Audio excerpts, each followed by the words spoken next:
محمد فاروق يا فندم، محمد فاروق. محمد فاروق. عشت الاسامي حماد. الله يخليك. انت شخصيه لطيفه. الله يخليك، شكرا. وانسان لذيذ محترم. شكرا. قلت ايه؟ بتاكل ازاي؟ عايش ازاي؟ هو حضرتك نظام الوجبات زي ما قلت لحضرتك، أيوة. هو 3 وجبات في اليوم، بس الحلويات ده شيء اساسي بين الوجبات. هو ده يا حسام. حسام. محمد. سوري معلش. لا مفيش حاجه. انا اصلي بيزي. بص يا حسام. محمد. بص يا محمد. أيوة. انا عايز اقول لك على حاجه. الانسان عباره عن الخلايا اللي عنده تمتص زي الاسفنجه. يعني انت عندك تقريبا السيتوبلازم والبلازما والنواه بتعمل ادروج بارسونز. بمعنى يا فندم؟ يعني الخلايا اللي عندك قابله للنمو اكتر من اللازم، وانك تمتص اكتر من اللازم، وما عندكش كنترول.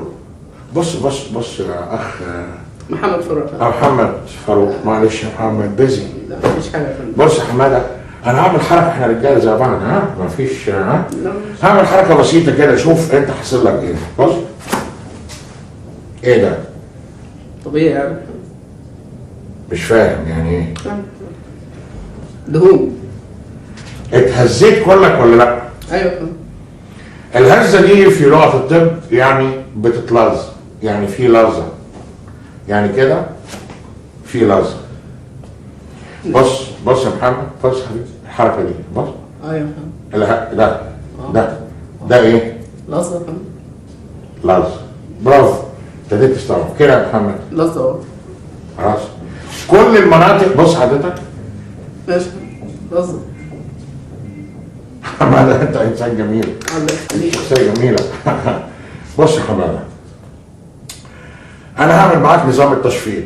انا مش هشفط في المتشفط، انا هشفط في اللي مش متشفط، وده بيتعمل بارجل نهايتها نهايات اطراف اعصاب بحاجه زي بالظبط اللاسك ستروب بتاع العربيه، اللي هو تلقى حاجه تروح عاملك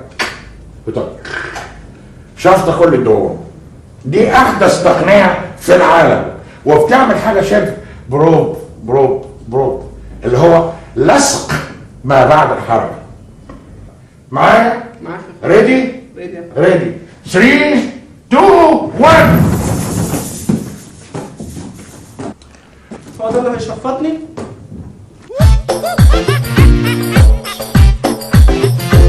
نزيع؟ طب شكرا. ايه؟ بتقول ايه؟ نزيع طبعا. انت منين؟ انا من بورسعيد. يعني كل ده كان هزار؟ هزار طبعا. لو حضرتك عايز تزيع هتقول زيع، مش عايز لا طبعا تزيع زيح حاجه 100 100. في اللي مش متشفط. يا ابيض. لا نزيع. لو حضرتك عايز تزيع هتقول زيع، مش عايز تزيع ما تزيعش. لا زيع طبعا. شكرا. بس يلا هتشفط في المتشفط، هتشفط في المتشفط.